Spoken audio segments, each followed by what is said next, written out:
The morning started like any other day on Earth Defense Station Alpha.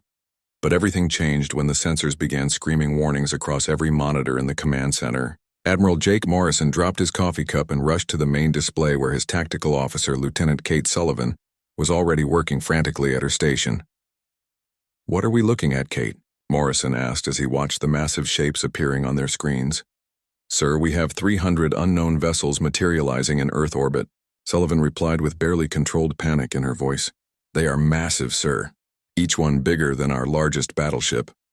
Morrison felt his stomach drop as he watched the alien fleet take perfect formation above his home planet. The ships looked nothing like human vessels with their smooth, crystalline hulls that seemed to bend light around them. Energy readings from the alien fleet were off the charts, and their weapon signatures made Earth's entire defense network look like toys. "Get me President Carter on the emergency channel," Morrison ordered, "and send the alert to every human ship within 3 light years. We need everything we can get." The largest alien ship positioned itself directly above Earth's North American continent. Morrison could see its shadow from the station's observation deck. The vessel was easily 10 times larger than anything humanity had ever built, and it pulsed with an eerie blue energy that made the hair on his arms stand up. "Admiral, we are receiving a transmission from the lead vessel," Communications Officer Danny Brooks announced from his station. "Put it on the main screen," Morrison said as he straightened his uniform and tried to look more confident than he felt.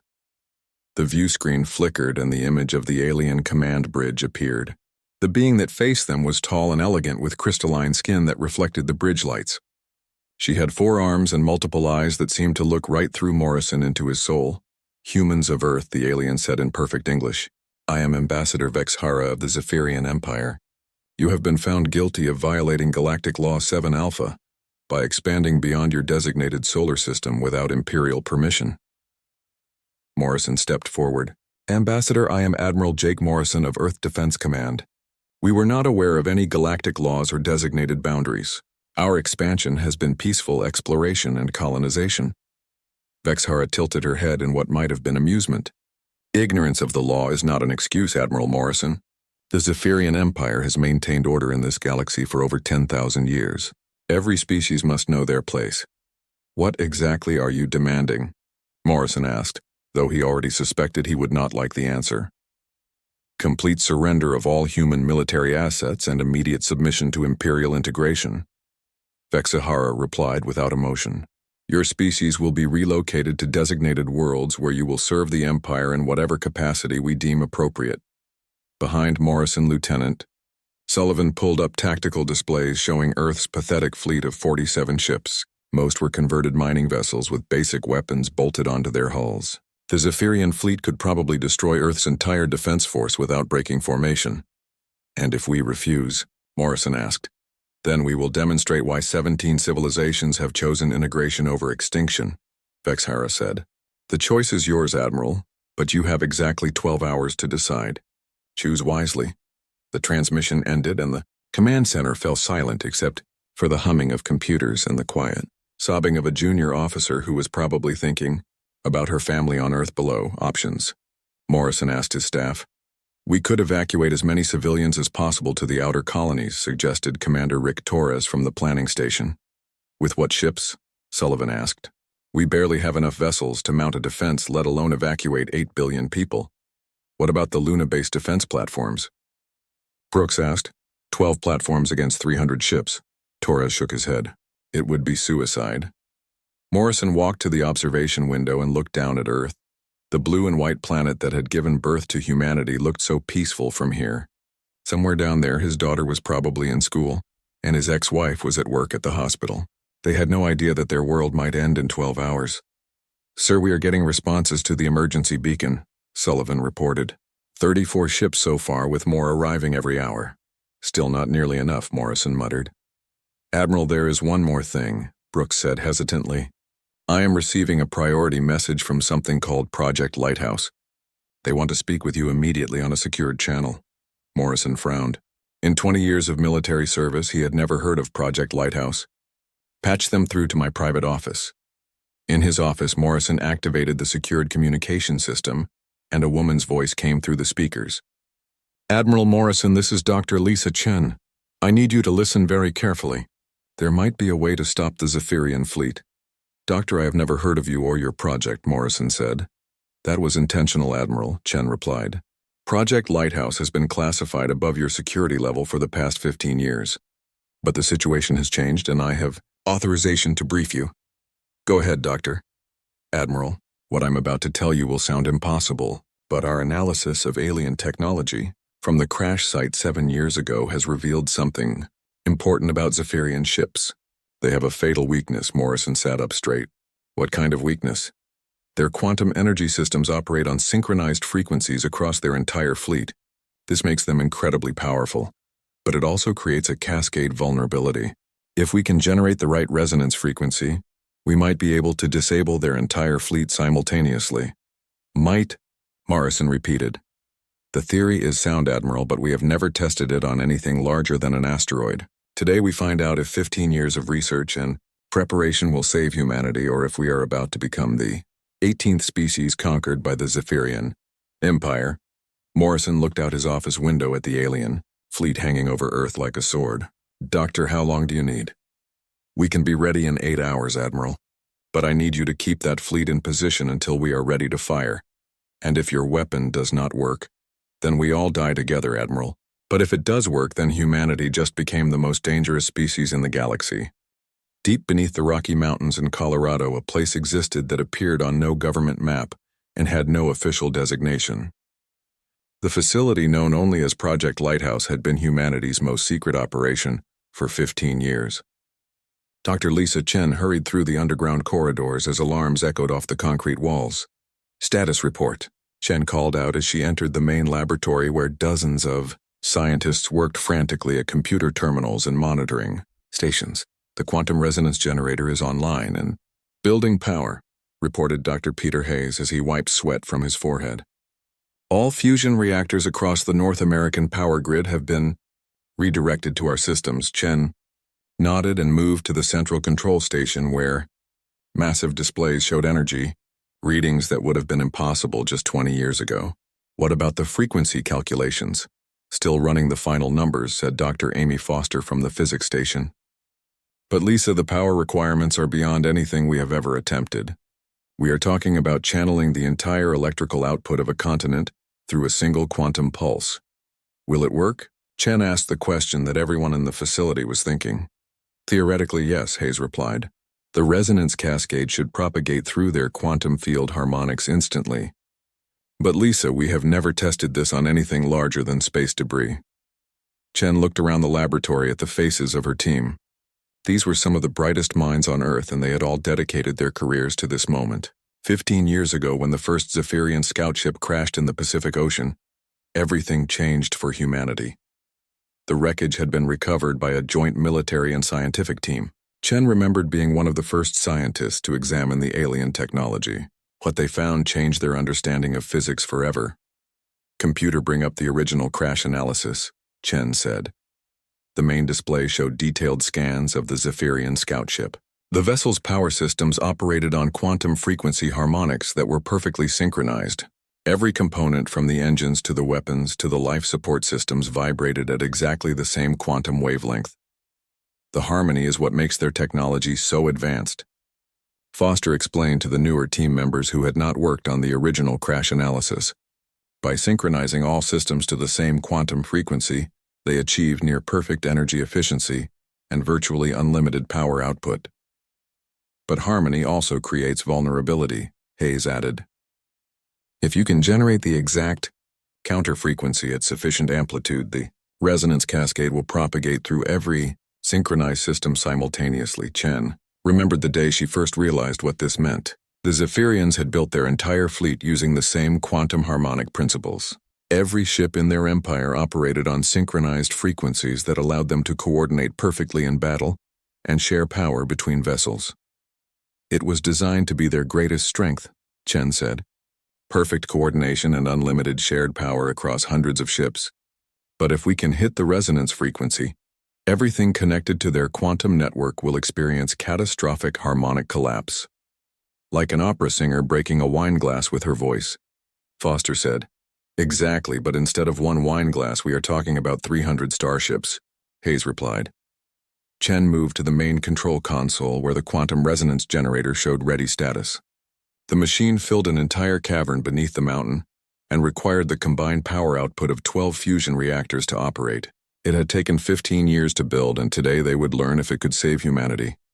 Dr. Chen, we are receiving updates from Admiral Morrison, announced communications specialist Gary Wilson from his station. The Zephyrian fleet is maintaining position in Earth orbit. No signs of movement or preparation for attack. Good, Chen replied.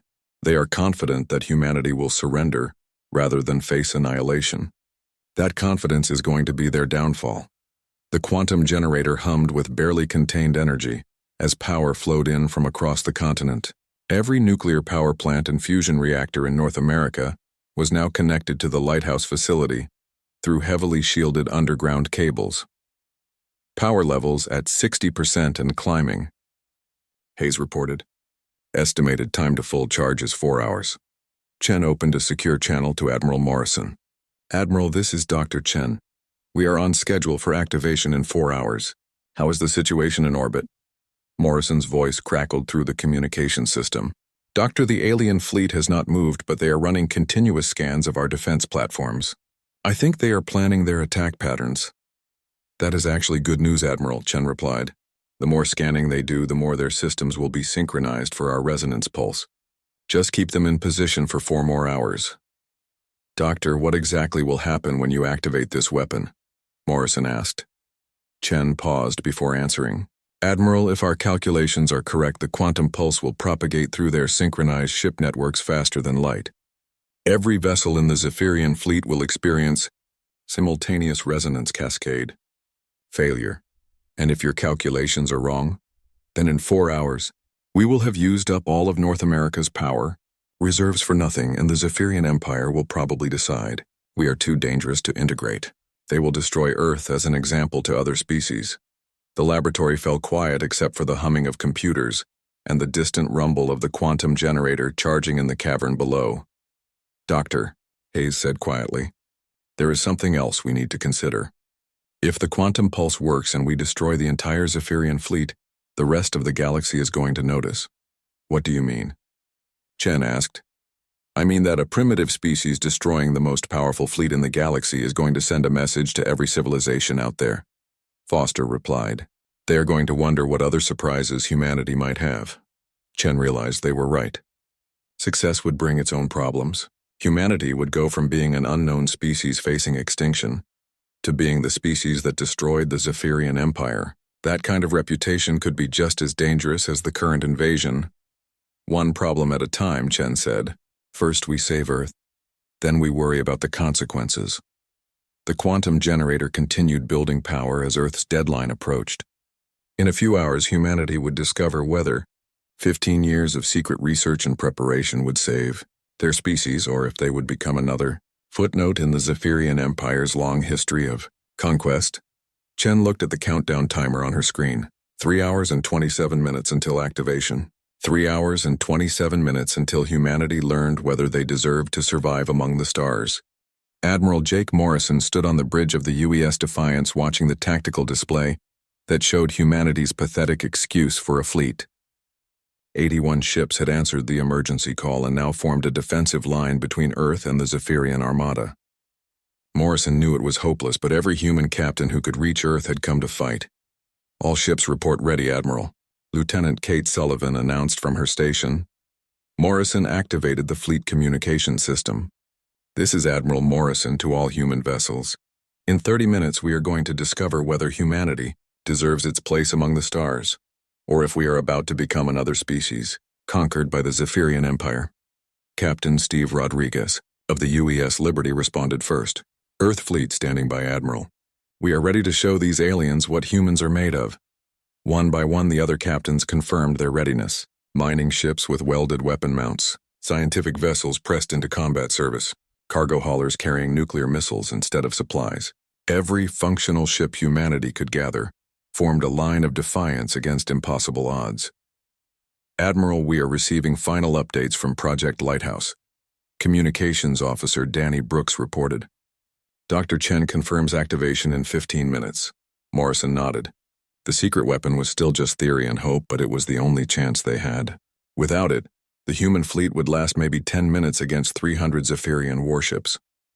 On the main view screen, Ambassador Vexhara appeared again. Her crystalline features showed what might have been amusement as she looked at the human fleet. "Admiral Morrison, your time limit expires in 12 minutes, she said.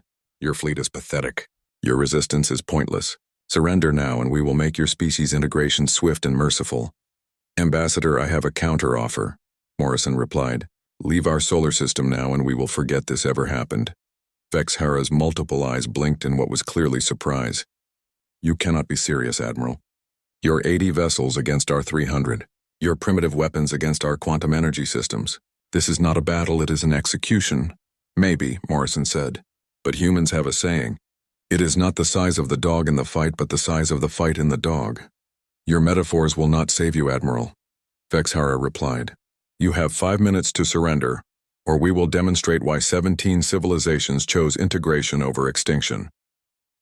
The transmission ended, and Morrison turned to his tactical officer. "Kate, give me fleet-wide communications. Channel open, Admiral." Morrison took a deep breath. "All ships, this is Morrison. Whatever happens in the next few minutes, remember that we are fighting for more than just our own lives. We are fighting for every human child who dreams of reaching the stars. We are fighting for the right of humanity to exist as a free species. Today we make our stand." Down in the Project Lighthouse facility, Dr. Lisa Chen made final adjustments to the quantum resonance generator. Power levels had reached maximum capacity, and the massive machine hummed with barely contained energy that could power entire cities. "All systems show green," Dr. Peter Hayes reported. "Quantum field harmonics are stable and target frequency is locked." "How confident are you in the calculations?" Chen asked Dr. Amy Foster. "The math is solid, Lisa," Foster replied. "If the Zephyrian ships really do operate on synchronized quantum frequencies, then the resonance cascade will propagate through their entire fleet simultaneously, and if they do not, then we just used up half of North America's power reserves to create the galaxy's most expensive light show," Hayes said grimly. Chen opened the communication channel to Admiral Morrison. "Admiral, this is Lighthouse. We are 30 seconds from activation. All ships need to maintain minimum safe distance from the target zone." "Understood, Doctor," Morrison replied. "All human vessels fall back to minimum safe distance. Prepare for Project Lighthouse activation."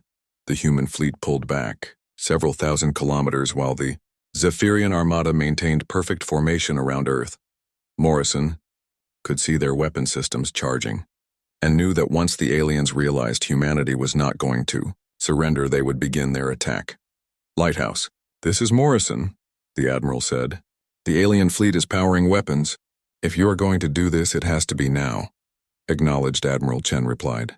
"Activating quantum resonance pulse in 10 seconds. Chen's finger hovered over the activation switch. 15 years of research and preparation came down to this moment.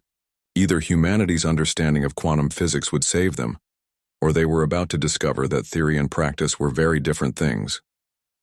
5 seconds, Chen announced. Morrison watched the Zephyrian fleet on his tactical display.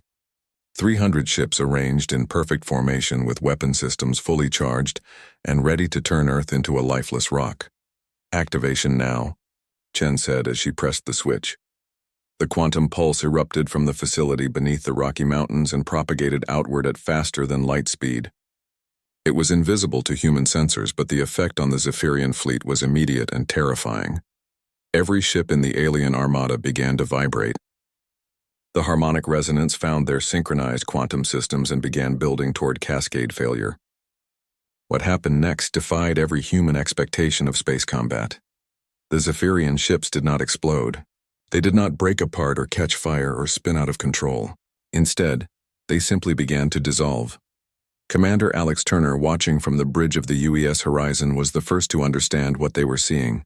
"Admiral, the alien ships are coming apart at the molecular level." The quantum cascade disrupted the atomic bonds holding the Zephyrian vessels together. 300 of the galaxy's most advanced warships transformed into expanding clouds of component atoms that dispersed harmlessly into space. Impossible. Ambassador Vexhara managed to transmit as her ship dissolved around her. "The calculations indicate your species should not be capable of quantum." Manipulation at this level. The Sovereign's, Wrath, the largest ship in the Zephyrian fleet, lasted perhaps 3 seconds longer than the smaller vessels before it, too.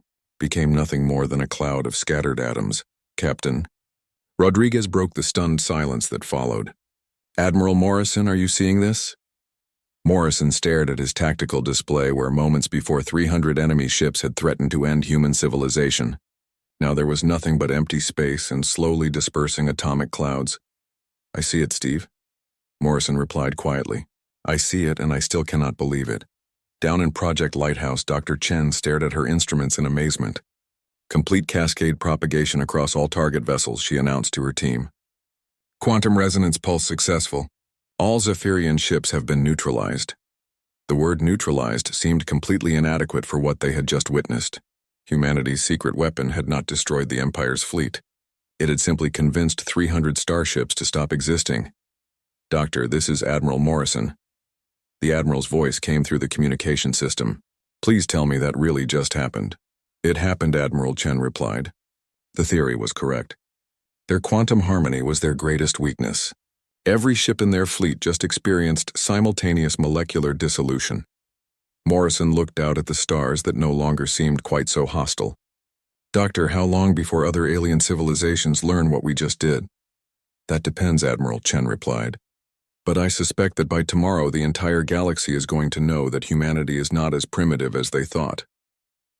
6 months after what historians were calling the Battle of Earth, Admiral Jake Morrison sat in his new office aboard Earth Station Prime watching the construction of humanity's first true battle fleet through the massive viewport. The ships being built were not converted mining vessels or modified cargo haulers but purpose-designed warships that incorporated everything humanity had learned about quantum technology. Admiral, the Altarian Republic. Delegation has arrived, announced his aide, Lieutenant Commander Kate Sullivan, who now served as his chief of staff. They are requesting immediate diplomatic discussions about establishing formal relations. Morrison nodded as he reviewed the daily intelligence reports. The galaxy had indeed taken notice of humanity's sudden emergence as a major power. Every civilization within 50 light years wanted to establish diplomatic contact, and most were offering treaties that heavily favored humanity. What about the Centauri? Federation? They have offered a mutual defense pact and are willing to share advanced starship technology in exchange for assurances that humanity will not use the quantum dissolution weapon against them, Sullivan replied. And the Arcturian Trade Consortium. Full economic partnership including access to galactic trade routes and advanced manufacturing techniques. They are also offering to share the locations of Zephyrian Empire remnant fleets in exchange for humanity's protection. Morrison turned from the viewport to face Sullivan. Kate, it has been 6 months and I still cannot believe how completely everything changed. Yesterday we were alone in the galaxy and today everyone wants to be our friend. The quantum resonance weapon, now officially designated the Lighthouse Protocol, remained Earth's most closely guarded secret. The galaxy knew what had happened to the Zephyrian fleet, but not exactly how. Speculation ranged from antimatter weapons to exotic particle beams. But no one had guessed that humanity had simply used advanced physics to convince 300 starships to stop existing. Dr. Lisa Chen entered Morrison's office carrying her usual collection of data tablets and looking like she had not slept in days. Jake, we have confirmed something important about the Lighthouse Protocol. The quantum resonance effect is not specific to Zephyrian technology. What do you mean? Morrison asked, though he suspected he already knew the answer.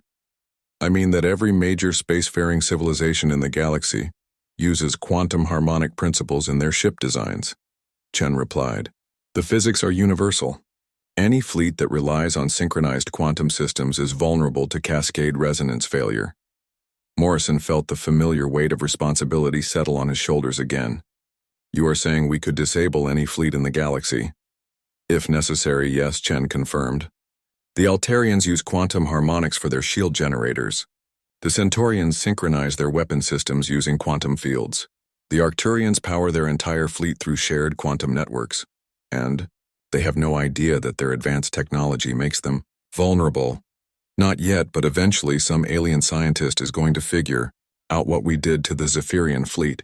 When that happens, the balance of power in the galaxy could shift dramatically. Sullivan looked up from her data tablet. Admiral, there is something else. We are receiving protection requests from smaller civilizations. The Vegan colonies want humanity to defend them from remaining Zephyrian outposts. The Rigel system is asking for help against pirate fleets. The Sirius Confederation wants us to intervene in their border dispute with an expansionist empire. Morrison walked back to the viewport where Earth's new fleet continued to take shape. The ships were beautiful and deadly, and represented humanity's emergence as a true galactic power. But with that power came responsibilities that no one on Earth was prepared for. They want us to police the galaxy, Morrison said. More than that, Chen replied. They want humanity to become the dominant military power because we possess the only weapon system that can instantly neutralize any threat. Morrison thought about the conversation he had with President Carter the week before. The president had asked him the same question that kept Morrison awake at night. What was humanity supposed to do with the most powerful defensive weapon in the galaxy? Admiral Sullivan said. There is one more thing. Intelligence reports indicate that several major civilizations are beginning to research quantum resonance technology. They know something happened to the Zephyrian fleet, and they are trying to figure out how to protect themselves, or how to build their own version of the Lighthouse Protocol, Chen added. Morrison realized that humanity's window of unique advantage was probably limited. Eventually, other species would develop countermeasures or their own quantum weapons. The question was what humanity would do with their temporary technological superiority. Doctor, I want you to design safeguards for the Lighthouse Protocol, Morrison ordered. Multiple fail-safes that prevent it from being used offensively. Already in progress, Jake, Chen replied. But we need to consider the bigger picture. Humanity has gone from being unknown to being the most feared military power in the galaxy. That kind of reputation comes with expectations. What kind of expectations? The kind where smaller civilizations expect us to protect them from larger ones. The kind where everyone assumes we will intervene in conflicts because we have the power to end them instantly. Sullivan brought up a holographic display showing the local region of the galaxy. Admiral, in the past 6 months we have received over 200 requests for military assistance. Colony worlds want protection from raiders. Trade routes want escort services. Entire civilizations want defense treaties. Morrison studied the display. Red markers showed conflict zones where humanity was being asked to intervene. Yellow markers indicated systems requesting protection treaties. Green markers showed civilizations offering economic partnerships in exchange for security guarantees. If we respond to all these requests, we become the galaxy's military force, Morrison said. And if we do not respond, we look like a species that possesses ultimate power, but refuses to use it responsibly, Chen replied. Morrison walked back to his desk where reports from a dozen different alien civilizations waited for his review. 6 months ago, his biggest concern was defending Earth from a single invasion fleet. Now he was being asked to make decisions that would affect the entire galaxy. Kate scheduled meetings with the Altarian Republic, the Centauri Federation, and the Arcturian Trade Consortium, Morrison ordered. If we are going to be a galactic power, we need to understand what that means. And the protection requests. We will review them on a case-by-case basis. But Kate, make sure everyone understands that humanity is not looking to build an empire. We just want to exist peacefully among the stars. Admiral, with respect, peaceful coexistence becomes complicated when you possess the power to dissolve entire fleets, Sullivan replied. Morrison looked out at Earth floating peacefully in space. Somewhere down there, children were going to school and people were going to work just like they did 6 months ago. But everything had changed. Humanity was no longer alone in the galaxy, and they were no longer helpless. Dr. Chen, Morrison said, in your opinion, what should humanity do with the Lighthouse Protocol? Chen considered the question carefully. Jake, I think we just learned the most important lesson about power and responsibility. The question is whether we are wise enough to learn from it before the galaxy forces us to make choices we are not ready for. Outside the station, Earth's new fleet continued to take shape. Humanity had gained the stars not through conquest but through an understanding of the universe's fundamental principles. Now they had to figure out what to do with that knowledge. The effect started so small that Captain Steve Rodriguez almost missed it. From the bridge of the UES Liberty, he watched the Zephyrian fleet through his tactical display and noticed a tiny flicker in their energy readings. Just a tremor in the Sovereign's Wrath's hull plating and a brief fluctuation in the destroyer wing's power signatures. Admiral, I am seeing some kind of vibration in the alien fleet. Rodriguez reported to Admiral Morrison. Confirmed, replied Commander Alex Turner from the UES Horizon. All Zephyrian ships are showing harmonic resonance patterns. Whatever Dr. Chen just did it is affecting their entire fleet. Morrison watched his tactical screens as the quantum cascade began to propagate through the enemy armada. The effect followed the laws of physics with ruthless precision, building from small vibrations into something that defied every human understanding of space. Warfare. Admiral, this is impossible, whispered Lieutenant Kate Sullivan from her station on the Defiance. Their ships are not taking damage, they are just coming apart. What humanity witnessed in the next 30 seconds changed everything they thought they knew about advanced alien technology. The Zephyrian ships began to dissolve at the molecular level as the quantum resonance disrupted the atomic bonds holding their hulls together. The process was beautiful and terrible to watch. Instead of explosions or fire or twisted metal, the Empire's vessels simply transformed into expanding clouds of component atoms. Iron became iron atoms floating free in space.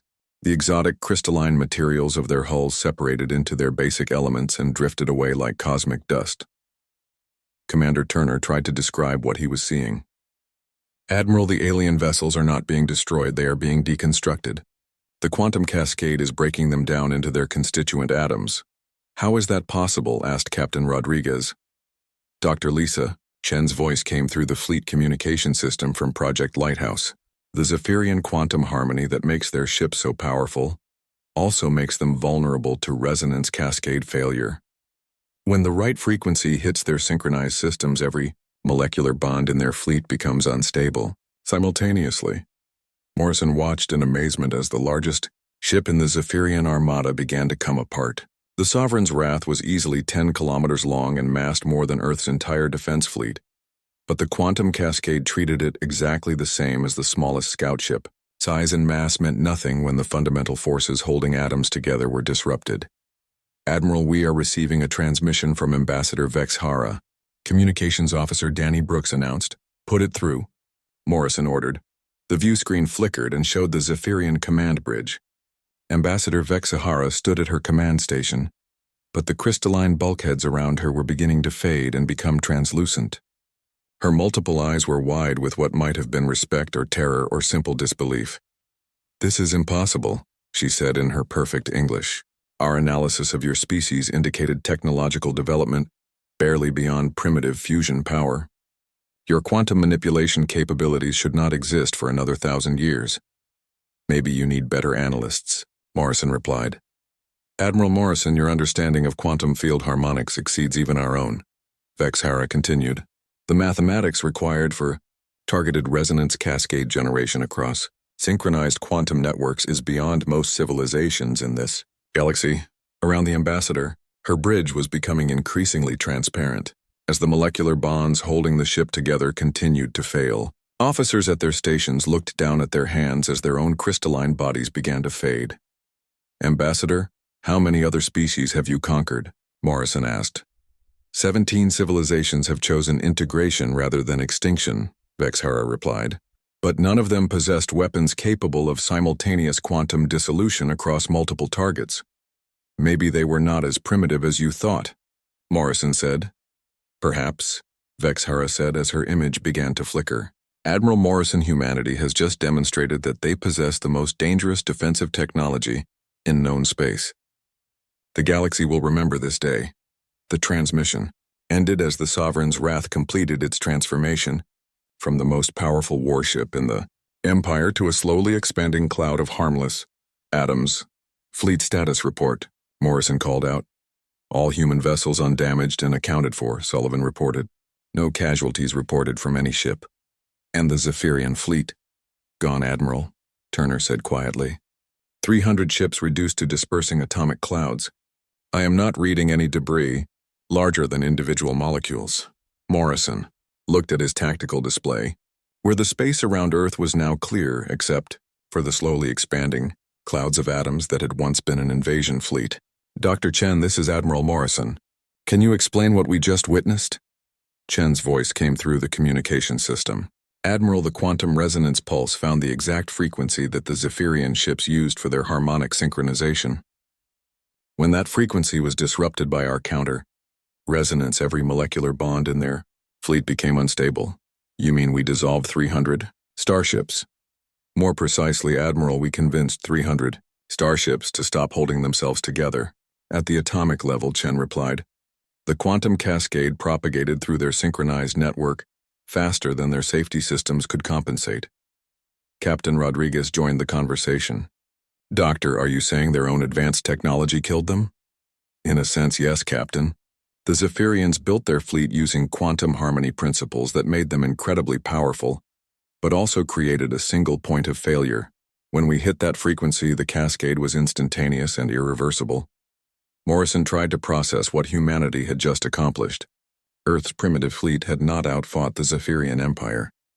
They had not outgunned them or outmaneuvered them. Instead, they had used the aliens' own advanced technology against them with devastating effectiveness.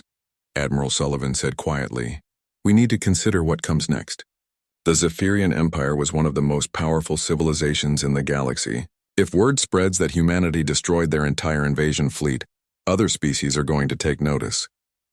Morrison nodded. The victory had been so complete and so unexpected that it would send shockwaves throughout known space. A primitive species had just eliminated the galaxy's most feared military force, using a weapon that dissolved enemy ships at the molecular level.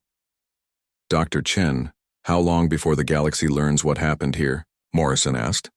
The quantum cascade generated electromagnetic pulses that will be detectable by any civilization with advanced sensors, Chen replied. I estimate that every major power in this region of space already knows something unprecedented happened in the Sol system, and when they investigate, they will find atomic clouds where the Zephyrian fleet used to be, and no other explanation except that humanity possesses quantum weapon technology beyond anything previously seen, Chen said. Turner's voice came through the communication system. Admiral, I am detecting incoming signals from multiple star systems. It appears that several alien civilizations are trying to contact Earth. Morrison felt the weight of responsibility settle on his shoulders. 12 hours ago, humanity had been facing extinction. Now they were apparently the most feared military power in the galaxy, whether they wanted to be or not. All fleet captains returned to standard patrol positions, Morrison ordered. We need to figure out how to explain to the galaxy that we just became their newest superpower by accident. The battle for Earth was over, but Morrison suspected that humanity's real challenges were just beginning. The galaxy was about to learn that the species they had dismissed as primitive possessed the power to dissolve entire fleets with quantum science that most civilizations could not even comprehend.